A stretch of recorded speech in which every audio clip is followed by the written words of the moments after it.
മഴതോരും മുൻപയുടെ ഒരു പുത്തൻ എപ്പിസോഡിലേക്ക് ഏവർക്കും സ്വാഗതം. എൽസാമ്മച്ചിക്ക് എന്തൊക്കെയോ സംഭവിച്ചിട്ടുണ്ടെന്നും എൽസാമ്മച്ചിക്ക് വീട്ടിൽ വെച്ച് എന്താണ് സംഭവിച്ചതെന്നും അറിയാനായി അലീന അഞ്ചലിലെ വീട്ടിലേക്ക് എത്തുകയാണ്. ഇതേ സമയം സ്റ്റാൻലി ജോസഫും വല്യപ്പച്ചനും ഡോക്ടറോട് സംസാരിക്കുന്നുണ്ട്. ഡോക്ടറും അത് തന്നെയാണ് അവരോട് സംസാരിക്കുന്നത്. വെറുതെ സ്റ്റെപ്പിൽ നിന്നും വീഴുമ്പോൾ മാത്രം ഇത്രയ്ക്ക് ഇഞ്ചുറീസ് സംഭവിക്കത്തില്ല. ഇത് വെറുതെ തെന്നി വീണിട്ടുള്ളതല്ല. പിന്നെ കൂടുതൽ വിവരങ്ങളൊന്നും ചോദിച്ചറിയാൻ എനിക്ക് സാധിക്കത്തില്ലല്ലോ. കാരണം അവരുടെ ഫാമിലീസാണ് കൂടെ വന്നിട്ടുള്ളത്. മകളുണ്ടായിരുന്നു, എൽഡർ സിസ്റ്റർ ഉണ്ടായിരുന്നു, അവരുടെ ബ്രദറും ഉണ്ടായിരുന്നു. ഫോമിലൊക്കെ സൈൻ ചെയ്തത് അവരുടെ മൂത്ത മകളാണെന്ന് പറഞ്ഞുകൊണ്ട് തന്നെയാണ്. അവർ തെന്നി വീണു എന്ന് പറയുമ്പോൾ കൂടുതൽ എന്താണ് ചോദിക്കാൻ കഴിയുക? പക്ഷേ ആ സ്ത്രീയെ നിങ്ങൾ ശ്രദ്ധിച്ചില്ല എങ്കിൽ പിന്നീട് ഒരുപാട് പ്രശ്നങ്ങൾ സംഭവിക്കും. നെറ്റിയിൽ മുറിവുണ്ട്, അത് ചെറിയ സ്റ്റിച്ചൊക്കെ തന്നെയാണ്. അതിനേക്കാളും വലിയ ബുദ്ധിമുട്ട് സംഭവിച്ചിരിക്കുന്നത് അവരുടെ നട്ടെല്ലിനും കൈക്കും കാലുകൾക്കുമാണ്. കൈയും കാലും 1.5 മാസത്തെ ബാൻഡേജ് ഇട്ടിട്ടുണ്ടെന്നേ ഉള്ളൂ. പക്ഷേ അവരുടെ നട്ടെല്ലിന് വളരെ സാരമായ പരിക്ക് സംഭവിച്ചിട്ടുണ്ട്. അത് നിങ്ങൾ ശ്രദ്ധിക്കണം. നിങ്ങളെല്ലാവരും അവരെ അതിൻ്റേതായ രീതിയിൽ കെയർ ചെയ്യുകയും വേണമെന്നൊക്കെ ഡോക്ടർ പറഞ്ഞു കൊടുക്കുകയാണ്. ഇത് കേൾക്കുമ്പോൾ സ്റ്റാൻലി ജോസഫിനും വല്യപ്പച്ചനൊക്കെ വല്ലാത്തൊരു ഷോക്ക് തന്നെയാണ്. ഇതേ സമയം അഞ്ചലിലെത്തിയ അലീനയ്ക്കും അതേ ഷോക്ക് തന്നെയാണ് സംഭവിച്ചിരിക്കുന്നത്. കാരണം അവിടെ എത്തി കുട്ടികളോടും സംസാരിക്കുമ്പോഴും ജെറിയുടെ പ്രതികരണങ്ങളും അലീനയെ വല്ലാതെ കുഴപ്പത്തിലാക്കുകയാണ്. എന്നാൽ ജെറിയിൽ നിന്നും ഒന്നും തന്നെ മനസ്സിലാക്കാൻ കഴിയില്ലെന്ന് അലീനയ്ക്ക് ഉറപ്പായിരുന്നു. ടെൽസമോളോട് തന്നെ കാര്യങ്ങൾ ചോദിച്ചറിയാമെന്ന ധാരണയിൽ അലീന ടെൽസയോട് ഓരോ കാര്യങ്ങളൊക്കെ ചോദിക്കുന്നുണ്ട്.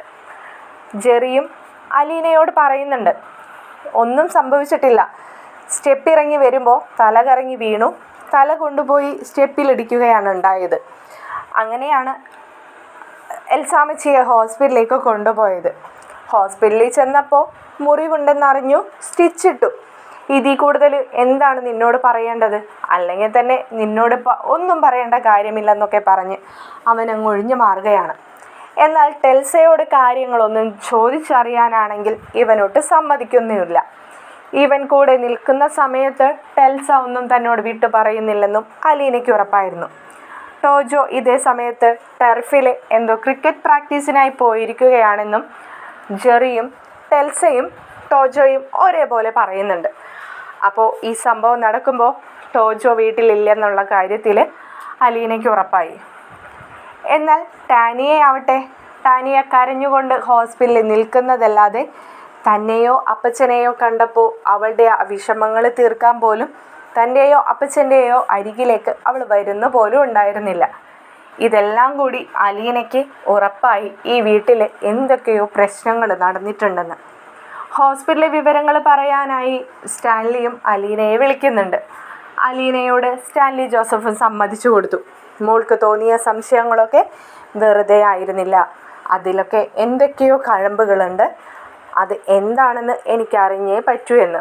സ്റ്റാൻലി ജോസഫും അലീനയും സംസാരിക്കുന്നത് കാണുന്ന ടെൽസ അലീനയോട് ചോദിക്കുകയാണ്, ചേച്ചി ആരോടാ സംസാരിക്കുന്നേ? നമ്മുടെ പപ്പയോടാ എന്ന്. അലീന പറയുന്നുണ്ട്, അതേടാ പപ്പയോടാ സംസാരിക്കുന്നേ. എന്തേ മോൾക്ക് സംസാരിക്കണോ എന്ന് ചോദിക്കുമ്പോൾ അവൾ പറയാണ്, അയ്യോ വേണ്ട, പപ്പയോട് ഞാൻ എന്തെങ്കിലും സംസാരിക്കുമ്പോൾ എന്തെങ്കിലും പറഞ്ഞാൽ ജെറിച്ചേട്ടൻ എന്നെയും അമ്മച്ചിയെയും ടോജോ ചേട്ടനെയും ഒക്കെ കൊന്നു കളയുമെന്ന് പറഞ്ഞിട്ടുണ്ടെന്ന്. ഇത് കേൾക്കുന്ന അലീന ആകെ ഒന്ന് ഞെട്ടാണ് കേട്ടോ. എന്നാൽ മറുവശത്ത് സ്റ്റാൻലി ജോസഫും ഇത് കേൾക്കുന്നുണ്ടായിരുന്നു. സ്റ്റാൻലി ജോസഫ് ദേഷ്യത്തോടെ അലറിക്കൊണ്ട് അലീനയോട് ചോദിക്കുകയാണ്, എന്താ ഇപ്പോൾ ടെൽസമോൾ പറഞ്ഞതെന്ന്.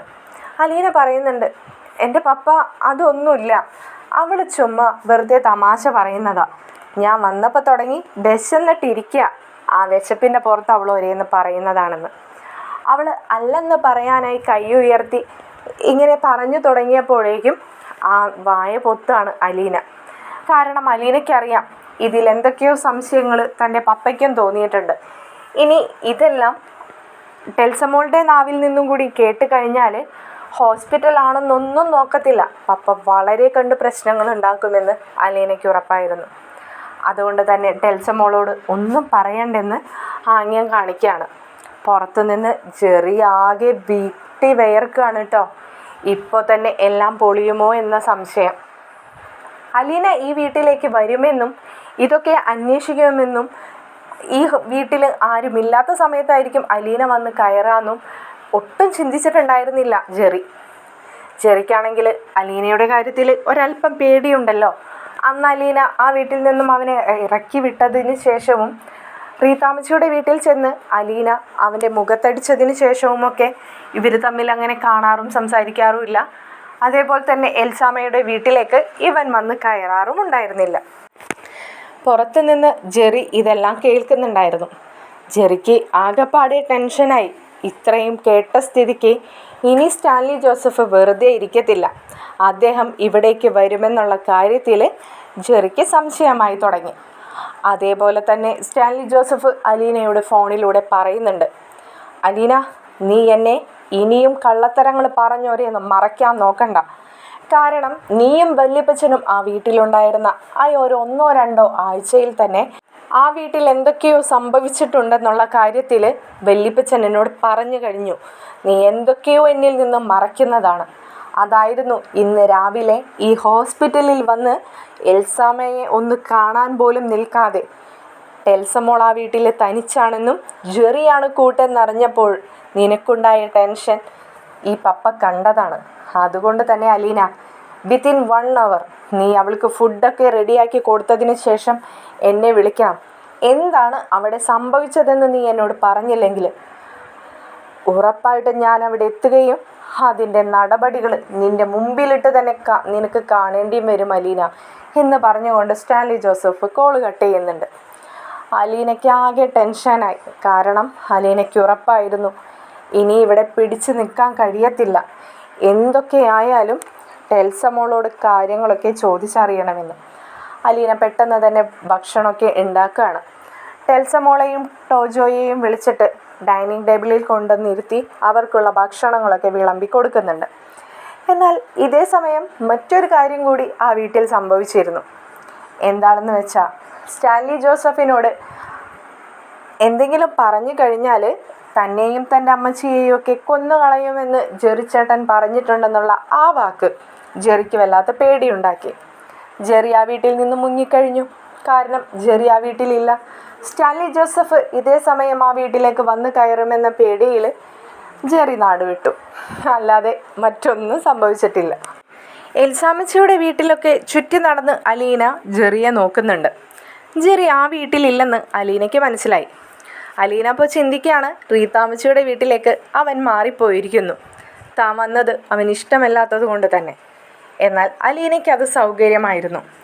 ഭക്ഷണം കൊടുക്കുന്നതിനിടയിൽ അവർ 2 പേരും കൂടി ഭക്ഷണം കഴിക്കുന്നതിനിടയിൽ തന്നെ അലീന ചെന്ന് കസാരയിൽ ചെന്നിരുന്നു കൊണ്ട് എൽസയോടായി ചോദിക്കുകയാണ്, മോളെ, എന്താണ് ഇന്നലെ സംഭവിച്ചത്? നിൻ്റെ ചേച്ചിയാണ് ഈ പറയുന്നത്. നിൻ്റെ പപ്പ ഒരു പട്ടാളക്കാരനാണ്. നിൻ്റെ പപ്പയുടെ കയ്യിലെ തോക്കും ബോംബും ഒക്കെ ഉള്ളതാ.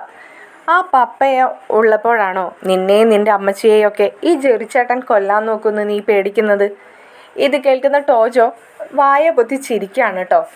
അത് കാണുന്ന അലീന അവനെ കണ്ണു തുറപ്പിച്ചിങ്ങനെ നോക്കുന്നുണ്ട്.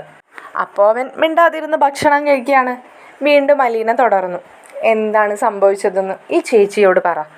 അല്ലാന്നുണ്ടെങ്കിൽ ചേച്ചി വഴക്കിട്ട് പോകും കേട്ടോ. പിന്നെ ഭക്ഷണം പാചകം ചെയ്ത് തരാനും ഫേവറേറ്റ് നൂഡിൽസൊക്കെ ഉണ്ടാക്കി തരാൻ നീ വേണമെങ്കിൽ പുതിയ ആളെ നോക്കേണ്ടി വരും. അല്ലെങ്കിൽ ആ ബാഡായിട്ടുള്ള നിൻ്റെ ജെറിച്ചേട്ടൻ തന്നെ വരേണ്ടി വരുമെന്ന് പറയുകയാണ്. അപ്പോൾ ടെൽസ് അലീനയോടായി ചോദിക്കുകയാണ്, അപ്പോൾ എന്നെയും അമ്മച്ചിയെയും ഒക്കെ ഒന്നും ചെയ്യത്തില്ലെന്ന് ഉറപ്പാണോ? ഉറപ്പാണ് മോളെ, നിന്നെയും നിൻ്റെ അമ്മച്ചിയെയും ഒന്നും ജെറിച്ചേട്ടൻ ഒന്നും തന്നെ ചെയ്യത്തില്ല. നിൻ്റെ ചേച്ചിയാണ് ഈ പറയുന്നത്. ടെൽസ ഓരോന്നായി ഓർത്തെടുത്തുകൊണ്ട് പറയുകയാണ്. അതെ, ഇന്നലെ രാത്രി ഞാനും അമ്മച്ചിയും മാത്രമേ ഉണ്ടായിരുന്നുള്ളൂ. ഞങ്ങൾ 2 പേരും കൂടിയും കർത്താവിന് കുരിശൊക്കെ വരച്ചുകൊണ്ടിരിക്കുന്ന സമയത്തെ ഒച്ചയെടുത്ത് ദേഷ്യപ്പെട്ടുകൊണ്ട് ജെറിച്ചേട്ടൻ കടന്നു വന്നു.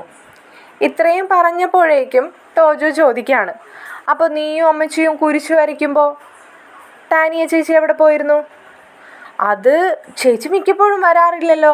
ചേച്ചി മോളിലിരുന്ന് പഠിക്കുകയായിരുന്നു. അതെ ഞാൻ പറയുന്നത് കേട്ടാൽ മതി, മിണ്ടാതെ അവിടെ ഇരുന്ന് കഴിച്ചേ എന്ന് അവൾ കുസൃതിയോടുകൂടി പറയുമ്പോൾ അലീന ടോജോയോടായി പറയുന്നുണ്ട്. അവൾ ഒരേന്ന ഓർത്തെടുത്ത് പറയാൻ ശ്രമിക്കുകയാണ്. നീ അതിന് ഇടയിൽ കയറി ഒന്നും പറയാതിരുന്നേ, അവൾ പറയുന്നത് മുഴുവനായിട്ട് കേൾക്കാം എന്ന് പറഞ്ഞുകൊണ്ട് അലീന തൻ്റെ ഫോണെടുത്ത് റെക്കോർഡ് ഓണാക്കി വെക്കുകയാണ്. എന്നിട്ട് അലീന പറയുന്നുണ്ട്, മോള് ആദ്യം മുതൽ ചേച്ചിയോട് ഒരിക്കൽ കൂടി പറയാം. ശരി പറയാം എന്ന് ടെൽസയും പറയുന്നുണ്ട്. ടെൽസ വീണ്ടും തുടർന്നു. ഞാനും അമ്മച്ചിയും കൂടി കുരിശ് വരച്ചിരിക്കുന്നതിനിടയിലേക്ക് ജെറിച്ചേട്ടൻ ഒച്ചയെടുത്ത് അലറിക്കൊണ്ട് വന്നു. എന്തിനാ ജെറിച്ചേട്ടൻ അലറിയത്? അതോ അമ്മച്ചിയെ കുറേ ചീത്ത പറഞ്ഞു. അമ്മച്ചിയോട് ചോദിക്കുക, പെൺമക്കളെ വളർത്തുന്നത് എങ്ങനെയാണോ റോട്ടിലൂടെ ഓരോ ആണുങ്ങളെ അങ്ങനെയൊക്കെ തന്നെ സംസാരിച്ചത് എന്ന് അവളിങ്ങനെ ആലോചിച്ചിരുന്നു കൊണ്ട് ഇങ്ങനെ പറയുകയാണ്. അപ്പോൾ അലീന ഒന്നും മിണ്ടുന്നില്ല. കാരണം ടെൽസ തന്നെ എല്ലാം ഓർത്തെടുത്ത് പറയട്ടെ എന്ന് അവൾ ചിന്തിക്കുകയാണ്. വീണ്ടും ടെൽസ പറയുകയാണ്, എന്തൊക്കെയോ പറഞ്ഞു അങ്ങനെയൊക്കെ. അത് പറഞ്ഞുകൊണ്ട് അമ്മച്ചിയെ പിടിച്ച് ഉന്തിയോ? ആ ഇങ്ങനെ ഉന്തിയിട്ടു സോഫയിലേക്ക്. എന്നിട്ട് ജെറിച്ചേട്ടൻ സ്റ്റെപ്പ് കയറി മുകളിലേക്ക് പോയി. മുകളിൽ നമ്മുടെ ചേച്ചിയായിട്ട് എന്തൊക്കെയോ അടിപിടി ഉണ്ടായെന്ന് തോന്നുന്നു. അടിപിടി ഉണ്ടായിട്ട് അവിടെ കിടന്ന ചേച്ചി ഒച്ചയെടുത്ത് അമ്മച്ചി അമ്മച്ചി എന്ന് വിളിക്കുന്നത് കേട്ടപ്പോൾ പിന്നാലെ അമ്മച്ചി ഓടിച്ചെന്നു. എൻ്റെ മോളൊന്നും ചെയ്യല്ലേടാ, നിന്നോടല്ല ഞാൻ പറയുന്നത് എന്ന് പറഞ്ഞുകൊണ്ട്. ഇതൊക്കെ കേട്ട് ടോജോ അതിശയത്തോടു കൂടി ഇങ്ങനെ ഇരിക്കുകയാണ് കേട്ടോ. വീണ്ടും ടോജോ ചോദിക്കുകയാണ്, നീ എന്തൊക്കെയാ പറയുന്നത്? അപ്പോൾ ജെറിച്ചേട്ടൻ അതൊന്നും പറഞ്ഞില്ലല്ലോ? അതല്ലേ പറഞ്ഞത്, ഇതൊക്കെ ഞാൻ പറഞ്ഞു കഴിഞ്ഞാൽ ജെറിച്ചേട്ടൻ നമ്മളെല്ലാം കൊന്നു കളയുമെന്ന് പറഞ്ഞെന്ന്. നിന്നോട് ഞാനത് പറഞ്ഞിട്ട് നീ വിശ്വസിച്ചോ എന്ന് ചോദിക്കുകയാണ്.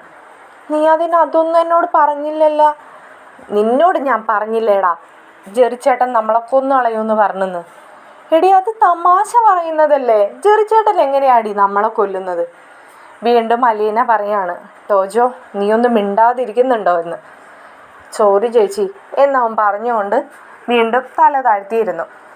അലീന ടെൽസ മോളോടായി പറയുന്നുണ്ട്, നീ പതിയെ ആലോചിച്ച് എന്താ സംഭവിച്ചതെന്ന് പറയും മോളെ എന്ന്.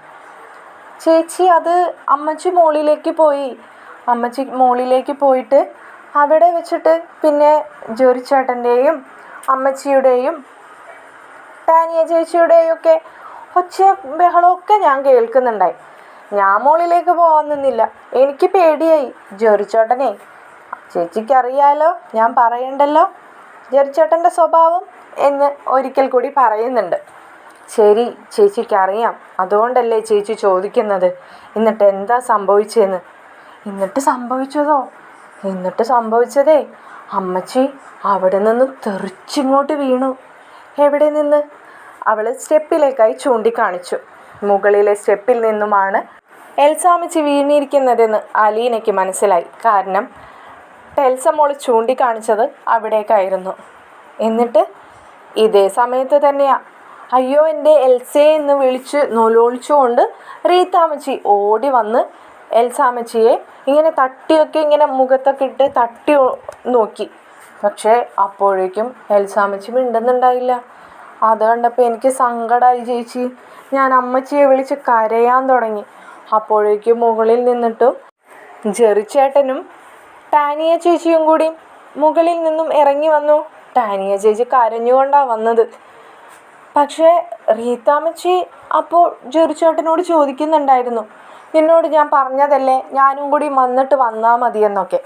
പിന്നെ അവർ തമ്മിൽ എന്തൊക്കെയോ പറഞ്ഞ് അത് കഴിഞ്ഞിട്ട് ടാനിയ ചേച്ചി പറഞ്ഞു അമ്മച്ചിയെ ഹോസ്പിറ്റലിൽ കൊണ്ടുപോകണം, അമ്മച്ചിയെ എടുക്കുക എന്നൊക്കെ. റീത്താമ്മച്ചി ടാനിയ ചേച്ചിയോട് ചോദിക്കുക, നീ കാരണല്ലേടി ഇതൊക്കെ വന്നത്, എന്നിട്ടിപ്പോൾ നീ കിടന്ന് നൊലോളിക്കാൻ നിൽക്കുന്നു, കരയാൻ നിൽക്കുന്നു, മോങ്ങാൻ നിൽക്കുന്നു എന്നൊക്കെ പറഞ്ഞു. അപ്പോഴും ചേച്ചി പറയുന്നുണ്ടായിരുന്നു കാർ എടുക്കുക, അമ്മച്ചിയെ ഹോസ്പിറ്റലിൽ കൊണ്ടുപോകുന്നൊക്കെ. എന്നിട്ട് പതിയെ ചെന്ന് നിന്ന് ജെറിച്ചേട്ടൻ ആംബുലൻസ് വിളിച്ചു. പിന്നെ ജെറിച്ചേട്ടൻ നേരത്തെ പറഞ്ഞ പോലെ തന്നെ ടാനിയ ചേച്ചിയും പിന്നെ റീത്താമ്മച്ചിയും എൽസമ്മയും കൂടി ആംബുലൻസിൽ കയറി എൽസാമ്മച്ചിയും കൊണ്ട് ഹോസ്പിറ്റലിലോട്ട് പോയി. പിന്നെ ഞങ്ങൾക്കൊന്നും അറിയത്തില്ല. പിന്നെ ഞങ്ങൾ ഇന്നലെ വിശന്നിട്ട് കുറച്ച് കഴിഞ്ഞപ്പോൾ ഭക്ഷണമൊക്കെ എടുത്ത് കഴിച്ചു. പിന്നെ ഞങ്ങൾക്ക് കൂട്ടുകിടക്കാനായിട്ട് ഇവിടെ ജെറിച്ചേട്ടൻ വന്നു. ഇത്രയൊക്കെ സംഭവിച്ചിട്ടുള്ളൂ. ഇനി ഞാനത് മുഴുവൻ കഴിച്ചോട്ടെ എന്ന് അലീനയോട് ചോദിക്കുകയാണ്. അപ്പോഴേക്കും അലീന ആകെ ഷോക്കായിട്ട് ഇങ്ങനെ ഇരിക്കുകയാണ്. അലീന ഏതോ ഒരു അവസ്ഥയിൽ ഇങ്ങനെ ഇരുന്നുകൊണ്ട് പറയാണ്, മോളെന്തായാലും കഴിച്ചു എന്ന്. അലീന അവിടെ നിന്നും എഴുന്നേറ്റ് അലീനയ്ക്ക് എന്ത് ചെയ്യണമെന്ന് ഒരു പിടുത്തവും കിട്ടുന്നില്ല. തലയാകെ തരിക്കുന്നത് പോലെയാണ് അവൾക്ക് തോന്നുന്നത്. എന്താണ് സംഭവിച്ചതെന്ന് ഇപ്പോഴും അലീനയ്ക്ക് മനസ്സിലാക്കാൻ പറ്റുന്നില്ല. കാരണം കുട്ടി പറഞ്ഞതിന് അനുസരിച്ച് ജെറിയുടെ ഭാഗത്തു നിന്നോ അല്ലെങ്കിൽ മുകളിൽ നിന്നുണ്ടായ ഉന്തും തള്ളിയിലാണ് എൽസാമ്മച്ചി വീണിരിക്കുന്നതെന്ന് അലീനയ്ക്ക് ഉറപ്പായിരുന്നു. എന്നാൽ ഇതാരോടാണ് ഒന്ന് ചോദിച്ച് മനസ്സിലാക്കാമെന്ന് അലീനയ്ക്ക് ഒന്നും മനസ്സിലാവുന്നില്ല. അങ്ങനെ അവിടെ നിന്നും അലീന പുറത്തേക്ക് ഇങ്ങനെ ഇറങ്ങി നിന്ന് തലയ്ക്കൊക്കെ ഇങ്ങനെ കൈ കൊടുത്തുകൊണ്ട് അലീന ഇങ്ങനെ ആലോചിക്കുകയാണ്, ഇതിപ്പോൾ പപ്പയെ വിളിച്ച് ഞാൻ എന്താ പറയേണ്ടത്? അതോ അവൾ പറഞ്ഞതൊക്കെ റെക്കോർഡ് ചെയ്തത് പപ്പയ്ക്ക് അയച്ചു കൊടുക്കണോ? എന്താ ഞാൻ ചെയ്യേണ്ടത് കർത്താവേ എന്നൊക്കെ അവളിങ്ങനെ ആലോചിച്ച് നിൽക്കുന്ന സമയത്താണ് അപ്പുറത്ത് റീതാമ്മച്ചിയുടെ വീടിനകത്ത് നിന്നും എന്തോ ഒരു ഒച്ച അവൾ കേൾക്കുന്നത്. വീടിനകത്ത് ജെറിയുണ്ടെന്ന് അലീനയ്ക്ക് മനസ്സിലായി. അവനെ അങ്ങനെ വെറുതെ വിട്ടാൽ പറ്റത്തില്ലെന്ന് പറഞ്ഞുകൊണ്ട് അവൾ ആ വീട്ടിലേക്ക് കയറി ചെല്ലാണ്. ഇതേ സമയത്ത് നമ്മൾ ഉദ്ദേശിച്ച പോലെ തന്നെ പുള്ളിക്കാരൻ സ്ഥലം വിടാനുള്ള തയ്യാറെടുപ്പിലാണ്. ബാഗിൽ എന്തൊക്കെയോ എടുത്തു വെക്കുന്നതിനിടയിൽ സെൽഫിൽ നിന്നും ഒരു ഗ്ലാസ്സോ എന്തോ വീണ് താഴെ പൊട്ടിയ ശബ്ദമാണ് അലീന അപ്പോൾ കേട്ടത്. താഴെ കിടക്കുന്ന ചില്ല് കുപ്പികൾ പറക്കിയിടുന്ന സമയത്താണ് അലീന കയറി ചെന്നത്. അലീന അവനോടായി ചോദിക്കുന്നുണ്ട്, ഡാ നീ എന്താടാ ഇന്നലെ ആ പാവത്തിനെ ചെയ്തത്? നീ ചെയ്തു വെച്ചതിനുള്ളതല്ലേ ഇപ്പം ഐസിയുലാ കിടക്കുന്നത്. എന്നിട്ട് ഇന്ന് രാവിലെ ഞാനും എൻ്റെ പപ്പയും ചെന്നപ്പോൾ ഒന്നും അറിയാത്ത പോലെ നിൻ്റെ ആ അമ്മച്ചി ഞങ്ങളുടെ മുമ്പിൽ നാടകം കളിക്കുന്നു. ഞാനും എൻ്റെ പപ്പയും കാരനാണ് അത്രേ നിൻ്റെ അമ്മച്ചി പറഞ്ഞത്. ഞങ്ങൾ കാരനാണെന്ന് എൽസാമ്മച്ചി ഐസിയിൽ അങ്ങനെ കയറി കിടക്കുന്നത്. പോരാത്തതിന് നീ നേരത്തെ പറഞ്ഞ നിൻ്റെ അങ്കിളും വാല് പിടിക്കാനായി. അതോ നിൻ്റെ അങ്കിളിനെയും പറഞ്ഞ് ധരിപ്പിച്ചിരിക്കുന്നത് സ്റ്റെപ്പിൽ നിന്നും താഴെ ഉരുണ്ട് വീണെന്നാണോ? അതെ, നീയും നിൻ്റെ അമ്മച്ചിയൊക്കെ പറഞ്ഞ കള്ളക്കഥ അവിടെ ഹോസ്പിറ്റലിൽ ആരും വിശ്വസിച്ചിട്ടൊന്നുമില്ല. ആരെങ്കിലും ഒരാൾ ദുരൂഹതയുണ്ടെന്ന് പറഞ്ഞു കഴിഞ്ഞാൽ സ്വയം തന്നെ ഡോക്ടർക്ക് കേസ് കൊടുക്കാവുന്നതേ ഉള്ളൂ. പിന്നെ അവർ ഗുലുമാലിനൊന്നും വേണ്ടാന്ന് വിചാരിച്ചിട്ടാ. എൻ്റെ പപ്പ ഒരാൾ പറഞ്ഞാലുണ്ടല്ലോ നിനക്ക് കാണാടാ എന്ന് പറയാണ്. ഇത് കേൾക്കുന്ന ജെറി അലീനയോട് പറയുന്നുണ്ട്, അതേടി അതെ, ഞാനും എൻ്റെ അമ്മച്ചിയൊക്കെ കാരണം തന്നെയാണ് നിൻ്റെ എൽസാമ്മച്ചി പോയി ഹോസ്പിറ്റലിൽ കിടക്കുന്നത്. നീ കൊണ്ടുപോയി കേസ് കൊടുക്ക്. എന്നിട്ടേ എന്നെ തൂക്കിക്കൊല്ലാൻ പറ്റുമെന്ന് ചോദിക്കാൻ പറ. അവൾ വലിയ ആളാവാൻ വന്നിരിക്കുന്നു. നീ പോടി എന്ന് ജെറി പറയാണ്. അലീന ശ്രദ്ധിച്ച് നോക്കിയപ്പോഴാണ് മനസ്സിലായത് അവൻ ബാഗൊക്കെ റെഡിയാക്കിക്കൊണ്ടിരിക്കുകയാണെന്ന്. അലീന ഓടി അകത്തേക്ക് കയറിയിട്ട് അവൻ്റെ ആ ബാഗ് പിടിച്ച് വാങ്ങിച്ച് വലിച്ചെറിഞ്ഞുകൊണ്ട് ചോദിക്കുന്നുണ്ട്, എല്ലാം ഒപ്പിച്ച് വെച്ചിട്ട് ഇപ്പോൾ ഞങ്ങൾക്കെല്ലാം മനസ്സിലായെന്ന് കണ്ടപ്പോൾ നീ നാട് വിടാമെന്ന് വിചാരിച്ചോ? അവൾക്കേ ഒരല്പം ബുദ്ധിക്കുറവ് മാത്രമേ ഉള്ളൂ. ഓർമ്മശക്തിക്കൊന്നും ഒരു കുഴപ്പമില്ല. നീ അവളുടെ മുമ്പിൽ ഇന്നലെ കാട്ടിക്കൂട്ടിയതൊക്കെ ഒന്നൊന്നായിട്ട് എന്നോട് എണ്ണി എണ്ണി പറഞ്ഞിട്ടാ അവൾ അവിടെ ഇരിക്കുന്നത്. നീ എന്താടാ വിചാരിച്ചത്? നീയൊക്കെ കൂടി എന്തൊക്കെ കാട്ടിയാലും ചോദിക്കാനും പറയാനും അവർക്ക് ആരും ഇല്ലെന്നോ? ഇന്ന് നിന്നെ ഞാൻ കാണിച്ചു തരാടാ എന്ന് പറഞ്ഞുകൊണ്ട് അലീന അവൻ്റെ ഷർട്ടിനിങ്ങനെ കൂട്ടിപ്പിടിക്കുകയാണ്. ഇത് കാണുമ്പോഴേക്കും ജെറിക്ക് ദേഷ്യം വരുന്നുണ്ട്. ജെറി തൻ്റെ കയ്യിലുണ്ടായിരുന്ന ഒരു കുപ്പിച്ചില്ലിൻ്റെ കഷ്ണം കൊണ്ട് അലീനയുടെ കയ്യിലിട്ട് കോന്താണ്. അലീനയ്ക്ക് അത് പെട്ടെന്നുള്ളൊരു ആക്രമണമായതുകൊണ്ട് തന്നെ അവൾ പ്രതീക്ഷിക്കാത്തതായതുകൊണ്ട് തന്നെ അവൾ പെട്ടെന്ന് അവനിൽ നിന്നും കുതറി മാറുകയാണ്. അലീന എടാ നിന്നെ ഞാനെന്ന് പറഞ്ഞപ്പോഴേക്കും അലീനയെ തള്ളിയിട്ടുകൊണ്ട് ജെറി അവിടെ നിന്നും ഓടി അവൻ്റെ കാറിലേക്ക് കയറി സ്ഥലം കാലിയാക്കി. അലീന ആകെ അബദ്ധം പറ്റിയല്ലോ എന്ന ഒരു അവസ്ഥയിലേക്കായി. തൻ്റെ ഷാളിൽ നിന്നും തന്നെ ഒരു കഷ്ണം കീറിയെടുത്ത് അവൾ തൻ്റെ കയ്യിൽ വലിഞ്ഞു മുറുകെ കെട്ടി. ചെറിയ മുറിവായിരുന്നു, അതത്ര വലിയ മുറിവല്ലാത്തത് കൊണ്ട് തന്നെ അലീനയ്ക്ക് ഓക്കെ ആയിരുന്നു. എങ്കിലും എന്ത് ചെയ്യണമെന്ന് അലീനയ്ക്ക് ഒരു പിടിയും കിട്ടുന്നില്ല. പപ്പയെ വിളിക്കുന്നതിനേക്കാളും സേഫ് വല്യപ്പച്ചനെ വിളിച്ച് കാര്യങ്ങൾ ധരിപ്പിക്കുന്നതാണെന്ന് അലീനയ്ക്ക് മനസ്സിലായി. ഇതാരോടും പറയാതെ മൂടി വയ്ക്കാൻ പറ്റിയ കാര്യമൊന്നുമല്ലെന്നും അലീനയ്ക്ക് ഉറപ്പായിരുന്നു. അലീന ഉടനെ തന്നെ വല്യപ്പച്ചനെ കോൾ ചെയ്യുന്നുണ്ട്. വല്യപ്പച്ചനോടായി അലീന ചോദിക്കുകയാണ് വല്യപ്പച്ചനിപ്പോൾ എവിടെയാണ് നിൽക്കുന്നതെന്ന്. അലീനയോട് വല്യപ്പച്ചൻ പറയുക, നീ എന്താ ഇത്ര പെട്ടെന്ന് മറന്നുപോയോ? നീയല്ലേ ഞങ്ങളെ ഹോസ്പിറ്റലാക്കിയിട്ട് അഞ്ജലിയിലേക്ക് പോകണമെന്ന് പറഞ്ഞ് അങ്ങ് കയറിപ്പോയത്. എന്നിട്ടിപ്പോൾ എവിടെ നിൽക്കുന്നുവെന്നോ? എൻ്റെ വല്യപ്പച്ച എന്നെ ടെൻഷൻ അടിപ്പിക്കാതിരിക്കെ, ഞാൻ ചോദിക്കുന്നതിന് മറുപടി പറ. വല്യപ്പച്ചൻ ഹോസ്പിറ്റലിനകത്താണോ പപ്പയുടെ അടുത്താണോ എന്നൊക്കെ അറിയാനാണ് ഞാൻ ചോദിക്കുന്നത്. എന്നതാടി കൊച്ചേ, നീ വല്ലാത്ത ടെൻഷനിലാണല്ലോ. വല്യപ്പച്ച ടെൻഷനാവുന്ന കാര്യം തന്നെയാണ് ഇവിടെ നടന്നിരിക്കുന്നത്. വല്യപ്പച്ചൻ എന്തിനാ പപ്പയോട് നമ്മളവിടെ ഉണ്ടായിരുന്ന സമയത്ത് ജെറിയുമായിട്ട് ഞാൻ എന്തൊക്കെയോ പ്രശ്നങ്ങളുണ്ടായ കാര്യങ്ങളൊക്കെ പറയാൻ നിന്നത്? എടി, അത് നിൻ്റെ പപ്പയെ തണുപ്പിക്കാനായി ഞാൻ പറഞ്ഞതല്ലേ. നീ ഞങ്ങളെ ഹോസ്പിറ്റലാക്കിയിട്ട് നീ അങ്ങ് അഞ്ജലിയിലേക്ക് പോയെന്നും പറഞ്ഞ് നിൻ്റെ പപ്പ ഇവിടെ കിടന്ന് തുള്ളുമായിരുന്നു. നിൻ്റെ പപ്പയെ തണുപ്പിക്കാൻ വേണ്ടിയിട്ടാണ് ഞാൻ ഉള്ളതുപോലെ പറഞ്ഞത്. അവിടെ എന്തൊക്കെയോ സംഭവിച്ചിട്ടുണ്ടെന്നും ജെറിയുടെ കാര്യത്തിൽ അലീനയ്ക്ക് വിശ്വാസമില്ലെന്നും അതുകൊണ്ടാണ് അവളുടെ അനിയത്തിയെ ശ്രദ്ധിക്കാനായി വീട്ടിലേക്ക് കയറിപ്പോയതെന്നൊക്കെ. പിന്നെ ഞാൻ നിൻ്റെ പപ്പയോട് എന്നാ പറയാനാടി കൊച്ചേ എന്ന് പറഞ്ഞപ്പോഴേക്കും അലീന പിന്നെ ഒന്നും മിണ്ടാതെയായി. അലീനയുടെ മൗനം കേട്ടുകൊണ്ട് ചോദിക്കുന്നുണ്ട് വല്യപ്പച്ചൻ, എന്നതാടി കൊച്ചേ നിനക്ക്, എന്നതാ നിൻ്റെ പ്രശ്നം? വല്യപ്പച്ച ഇവിടെ ആകെ പ്രശ്നത്തില. ആ ജെറി എന്ന് പറയുന്നവനാ എൽസാമ്മച്ചിയെ എന്നതോ ചെയ്തിരിക്കുന്നതെന്നോ? ആര്? അവനോ? വല്യപ്പച്ച, എനിക്ക് അതൊന്നും കൺഫേം ആക്കാൻ പറ്റിയിട്ടില്ല ഇത്രയും സമയമായിട്ട്. കാരണം മുകളിൽ വെച്ചിട്ട് എന്തൊക്കെയോ സംഭവിച്ചിട്ടുണ്ട്. ജെറിയും എൽസാമ്മച്ചിയും ടാനിയയും മാത്രമാണ് ആ സമയത്ത് മുകളിലുണ്ടായത്. അമ്മച്ചി തെറിച്ച് താഴേക്ക് വീണു എന്ന് മാത്രമാണ് അവൾക്ക് എന്നോട് പറയാൻ കഴിഞ്ഞിട്ടുള്ളൂ. കാരണം അവൾ അത്രേ കണ്ടിട്ടുള്ളൂ വല്യപ്പച്ച. ഇത് കേട്ട് വല്യപ്പച്ചനും ആകെ ഷോക്കാവാണ്. വല്യപ്പച്ചൻ ചോദിക്കുന്നുണ്ട്, എന്നതാടി കൊച്ചേ ഈ പറയുന്നത്? എൽസ മുകളിൽ നിന്ന് തെറിച്ച് താഴേക്ക് വീണെന്നോ? അപ്പോൾ സ്റ്റെപ്പിൽ നിന്ന് ഉരുണ്ട് വീണു എന്നല്ലേ? ഡോക്ടർ പറഞ്ഞതൊക്കെ സത്യം തന്നെയാണല്ലോ എൻ്റെ കർത്താവേ. ഞാൻ ഡോക്ടർക്ക് സംശയം തോന്നിയതായിരിക്കും എന്നാണ് ഞാൻ വിചാരിച്ചതെന്ന് പറയാണ്. അലീന ചോദിക്കുന്നുണ്ട്, എന്നതാ വല്യപ്പച്ച ഈ പറയുന്നേ? ഡോക്ടർമാർ ഇങ്ങനെയുള്ള കേസുകളൊക്കെ എത്രയോ കാണുന്നതാ. അവർ ചുമ്മാതെ അങ്ങ് പറയുകയാണോ? അവർക്കറിഞ്ഞുകൂടെ സ്റ്റെപ്പിൽ നിന്നും ഉരുണ്ട് വീഴുന്നതും തെറിച്ച് വീഴുന്നതൊക്കെ തമ്മിലുള്ള വ്യത്യാസങ്ങൾ? വല്യപ്പച്ചൻ ഇത്രയുള്ളോ എന്ന് ചോദിക്കുകയാണ് അലീന. അല്ലടി കൊച്ചേ, ഞാനത് എന്ന് പറയുന്നത് കേട്ട് അലീന പറയുന്നുണ്ട്, വല്യപ്പച്ച ടെൻഷൻ അടിക്കാതിരിക്കെ. പക്ഷേ ഇതിൻ്റെ സത്യാവസ്ഥ എന്നതാ നമ്മൾ മനസ്സിലാക്കേണ്ടേ? അപ്പോൾ വല്യപ്പച്ചൻ ചോദിക്കുന്നുണ്ട്, അല്ല അവനെന്തോ പെമ്മക്കളെ ഇങ്ങനെയാണോ വളർത്തുന്നത്? നാട്ടിലിറങ്ങി പ്രശ്നങ്ങൾ ഉണ്ടാക്കാനാണോ എന്നൊക്കെ ചോദിച്ചതിൻ്റെ അർത്ഥം എന്താ? അത് പറഞ്ഞുകൊണ്ട് അവൻ എന്നാത്തിനാടി എൽസയെ ഉപദ്രവിക്കുന്നത് എന്നൊക്കെ ചോദിക്കുകയാണ്. അതല്ലേ ഞാൻ വല്യപ്പച്ചനോട് പറഞ്ഞത്, ഇതിൻ്റെ ഒന്നും സത്യാവസ്ഥ നമുക്ക് മനസ്സിലാവുന്നില്ലെന്ന്. ഒന്നില്ലെങ്കിൽ ഇതെല്ലാം തുറന്ന് പറയാൻ ജെറി സമ്മതിക്കണം, അല്ലെങ്കിൽ ഇതിൻ്റെ പകുതിയും മുക്കാലും കാര്യങ്ങൾ അറിയാവുന്നത് റീത്താമ്മച്ചിക്കാണ്. പിന്നെ ഇവർ രണ്ടുപേരെയും ഉപേക്ഷിച്ച് നമുക്ക് കളയാം.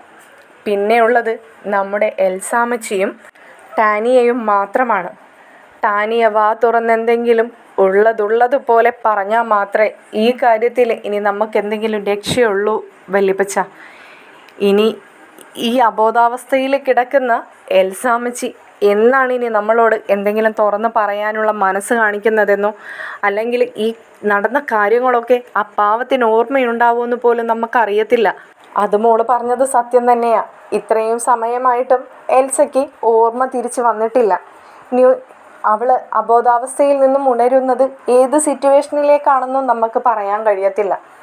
ഈ ബാക്ക് ഇഞ്ചുറി തന്നെ വലിയൊരു അവസ്ഥയാണെന്നാണ് ഡോക്ടർ പറഞ്ഞിരിക്കുന്നത്. അതിൻ്റേതായ രീതിയിൽ നമ്മൾ ശ്രദ്ധിച്ചില്ല എങ്കിൽ ആൾ പൂർണ്ണമായിട്ടും കിടപ്പിലായി പോകുമെന്നും ഡോക്ടർ പറഞ്ഞിട്ടുണ്ട്. ഡോക്ടറോട് സ്റ്റാൻലി ചോദിച്ചിട്ടുണ്ട്, എൽസയെ ഇവിടെ നിന്നും മാറ്റി കാണിക്കണമോ അല്ലെങ്കിൽ ഏതെങ്കിലും ഹോസ്പിറ്റലിലേക്ക് ഷിഫ്റ്റ് ചെയ്യണമോ എന്ന്. ഡോക്ടർ വേണ്ടെന്നാണ് പറഞ്ഞിരിക്കുന്നത്. മാക്സിമം ട്രീറ്റ്മെൻറ്റ് ഏത് ഹോസ്പിറ്റലിൽ പോയാലും കൊടുക്കാൻ പറ്റുന്ന ട്രീറ്റ്മെൻറ്റൊക്കെ നമുക്ക് ഇവിടെ തന്നെ കൊടുക്കാമെന്നൊക്കെ പറഞ്ഞിട്ടുണ്ട്. ആ കാര്യത്തിൽ വല്യപ്പച്ചൻ ടെൻഷൻ അടിക്കാതിരിക്കെ. എന്തായാലും എൽസാമ്മയുടെ ജീവനൊന്നും സംഭവിച്ചിട്ടില്ലല്ലോ. ബാക്കി സംഭവിച്ചതൊക്കെ നമുക്ക് നേരെയാക്കി എടുക്കാൻ പറ്റുന്നേ. ഇത് കേട്ടിടത്തോളം എൽസാമ്മച്ചിയുടെ ജീവൻ തന്നെ ബാക്കി കിട്ടിയത് എന്തോ മഹാഭാഗ്യ. പക്ഷേ എന്നെ അലട്ടുന്ന മറ്റൊരു വലിയ പ്രശ്നം ഇപ്പോൾ ഇവിടെയുണ്ട്. 1 മണിക്കൂറാണ് എനിക്ക് എൻ്റെ പപ്പ തന്നിരിക്കുന്ന സമയം. ഇവിടെ നടന്നിട്ടുള്ള പ്രശ്നങ്ങളൊക്കെ ചോദിച്ചു മനസ്സിലാക്കി പപ്പയെ വിളിച്ച് പറഞ്ഞില്ല എന്നുണ്ടെങ്കിൽ പപ്പ ഇവിടേക്ക് എത്തുമെന്നാണ് പറഞ്ഞിരിക്കുന്നത്. പക്ഷേ ഇനിയിപ്പോൾ പപ്പ ഇവിടെ വന്നിട്ടും കാര്യമൊന്നുമില്ല വല്യപ്പച്ച. ഞാനിതൊക്കെ മനസ്സിലാക്കിയെന്ന് അറിഞ്ഞിട്ടുണ്ടല്ലോ, ആ ജെറി എന്ന് പറയുന്നവൻ ഒരു കുപ്പിച്ചില്ലെടുത്ത് എൻ്റെ കൈക്കിട്ട് കോന്തി വലിച്ചിട്ട് അവൻ ഇവിടെ നിന്നും ഇറങ്ങിപ്പോയി എന്ന് പറയുകയാണ്. വല്യപ്പച്ചൻ ചോദിക്കുന്നുണ്ട്, നിന്നെ അവൻ ഉപദ്രവിച്ചെന്നോ? അവനെന്തോ ഭ്രാന്താണ് വല്യപ്പച്ച, അവനെന്തോ മെൻ്റലാണ്, അല്ലാതെ ഞാൻ എന്നാ പറയാനാ? അവനെ ആരെയും എന്തും ചെയ്യുന്നതെന്നോ കൊണ്ടൊന്നും ഒരു ബുദ്ധിമുട്ടില്ലാത്തൊരു ചെക്കനായി പോയല്ലോ എന്നൊക്കെ അലീന ഇങ്ങനെ പറയുക. ഇത് കേൾക്കുന്ന വല്യപ്പച്ചൻ ചോദിക്കുന്നുണ്ട്, എൻ്റെ കുഞ്ഞെ നിനക്കെന്നിട്ട് എന്തെങ്കിലും സംഭവിച്ചോ? എനിക്കൊന്നും സംഭവിച്ചിട്ടില്ല. എനിക്ക് പപ്പയുടെ കാര്യത്തിലാണ് പേടി. പപ്പ ഇപ്പോൾ ഇവിടെ വന്നാൽ ഇവിടെ അവനില്ലാത്തത് തന്നെ ഒരു മഹാഭാഗ്യം. അല്ലെങ്കിൽ ഇവിടെ വന്ന് അവനെ എന്നാതെങ്കിലും ചെയ്താലുണ്ടല്ലോ, അതിന് പപ്പ തന്നെയല്ലേ സ്റ്റേഷനിൽ കയറി ഇറങ്ങാൻ പോകുന്നത്. ആ റീത്താമ്മച്ചിയുടെ കയ്യിൽ നിന്നുണ്ടല്ലോ ആ ടാനിയെ മാറ്റി നിർത്തി വല്യപ്പച്ചൻ തന്നെ ചോദിച്ചറിയണം എന്നതാ സംഭവിച്ചിരിക്കുന്നതെന്ന്. വല്യപ്പച്ചനപ്പോൾ വീണ്ടും അലീനയോട് ചോദിക്കുക, ഞാനോ? നടക്കത്തില്ല മോളെ. ആ റീത്ത എന്ന് പറയുന്ന ചെകുത്താൻ ടാനിയയെ പൊത്തിപ്പിടിച്ച് കൊണ്ട് നടക്കുകയാണ്. ഇപ്പോഴല്ലേ ഇതിൻ്റെ രഹസ്യം എനിക്ക് മനസ്സിലാവുന്നത്. ടാനിയ നമ്മളോട് ആരോടെങ്കിലും എന്തെങ്കിലും വന്ന് പറഞ്ഞാലോ എന്നുള്ളൊരു പേടിയുണ്ട്. പിന്നെ ടാനിയ പറയാതിരിക്കാനുമുള്ള സാധ്യത ഞാൻ കാണുന്നുണ്ട്. ടാനിയയുടെ കയ്യിൽ നിന്നും തന്നെ എന്തോ ഒരു മിസ്റ്റേക്ക് സംഭവിച്ചിട്ടുണ്ട് അലീന. അതുകൊണ്ടാണല്ലോ ഈ പറയുന്ന ജെറി ആ വീട്ടിലേക്ക് വന്ന് കയറിയത്. നിങ്ങളുടെ മകളെ മര്യാദക്ക് വളർത്തിയില്ല എന്ന് പറഞ്ഞുകൊണ്ടല്ലേ. അവൾക്കപ്പോൾ നമ്മളോട് പറയുമ്പോൾ അവളുടെ ഭാഗത്ത് വന്ന തെറ്റുകൂടി നമ്മൾ അറിയും. അതുകൊണ്ട് തന്നെ അവൾ പെട്ടെന്നൊന്നും നമ്മളോട് ഒന്നും പറയത്തില്ല. അതിന് അവളെ പറയിപ്പിക്കണമെന്നുണ്ടെങ്കിൽ അതിന് പറ്റിയ ആൾ നീ തന്നെയാണ്. നീ ഒരു കാര്യം ചെയ്, കുട്ടികളെ രണ്ടുപേരെയും, അതായത് ജെറി ഇപ്പോൾ അവിടെ ഇല്ലെന്നാണല്ലോ പറഞ്ഞത്, നീ കുട്ടികളെ രണ്ടുപേരെയും വിളിച്ച് നമ്മുടെ കൊളുത്തുപുഴയിൽ കൊണ്ടുപോയി ആക്കുക. അവിടെ കുഴപ്പമില്ലല്ലോ, അവിടെ അവർ ജോലിക്കാരൊക്കെ ഉള്ളതല്ലേ. ഞാൻ വിളിച്ച് പൗലോസിനോട് പറഞ്ഞോളാം കുട്ടികളെയും കൊണ്ട് അലീന അവിടേക്ക് വരുന്നുണ്ടെന്നും അവരെ രണ്ടുപേരെയും നല്ലപോലെ നോക്കണമെന്നും. എന്നാൽ പിന്നെ അങ്ങനെ ചെയ്യാലേ വല്യപ്പച്ച? അങ്ങനെ ഉടനെ തന്നെ നീ ചെയ്യാൻ നോക്ക്. കാരണം ഇവിടെയുള്ള ഈ പിശാചുക്കൾ എന്തെങ്കിലും അറിഞ്ഞ് അടുത്ത വാനരപ്പടയെ അവിടേക്ക് അയക്കുന്നതിന് മുമ്പ് നീ ആ കുട്ടികളുമായിട്ട് ആ വീട്ടിൽ നിന്ന് പോയിരിക്കണമെന്ന് പറയുകയാണ് വല്യപ്പച്ചൻ. അലീന ആ പറഞ്ഞത് പ്രകാരം അങ്ങനെ തന്നെ ചെയ്യാൻ തീരുമാനിച്ചു. വല്യപ്പച്ചൻ ഒരു കാര്യം കൂടി അലീനയോട് പറയുന്നുണ്ട്, നീയോ പെട്ടെന്ന് തന്നെ കൊളുത്തുപുഴയിൽ കുട്ടികളെ കൊണ്ടുപോയി ആക്കിയതിന് ശേഷം ഇവിടെ വന്ന് ടാനിയയുമായിട്ട് സംസാരിച്ച് കാര്യങ്ങൾ ഉടനെ തന്നെ നീ അറിഞ്ഞിരിക്കണം. അല്ലെങ്കിൽ നിൻ്റെ പപ്പ ഇവിടെ എന്തൊക്കെയാണ് ഒപ്പിക്കാൻ പോകുന്നതെന്ന് നമുക്ക് ആർക്കും പ്രതീക്ഷിക്കാൻ കഴിയാത്തതായിരിക്കും. വല്യപ്പച്ചൻ പറഞ്ഞതുപോലെ തന്നെ അലീന കൊളുത്തുപുഴയിലേക്ക് യാത്ര തിരിക്കുകയാണ്. തുടർന്നുള്ള എപ്പിസോഡുമായി മറ്റൊരു വീഡിയോയിലൂടെ കാണുന്നതായിരിക്കും. നിങ്ങൾക്ക് ഈ വീഡിയോസും ചാനലും ഇഷ്ടപ്പെടുന്നുണ്ടെങ്കിൽ ഹൈപ്പ് ചെയ്ത് സപ്പോർട്ട് ചെയ്യാനും സബ്സ്ക്രൈബ് ചെയ്യാനും അഭിപ്രായങ്ങൾ കമൻറ്റിലൂടെ അറിയിക്കാനും മറക്കരുതേ. ശുഭരാത്രി കൂട്ടുകാരെ.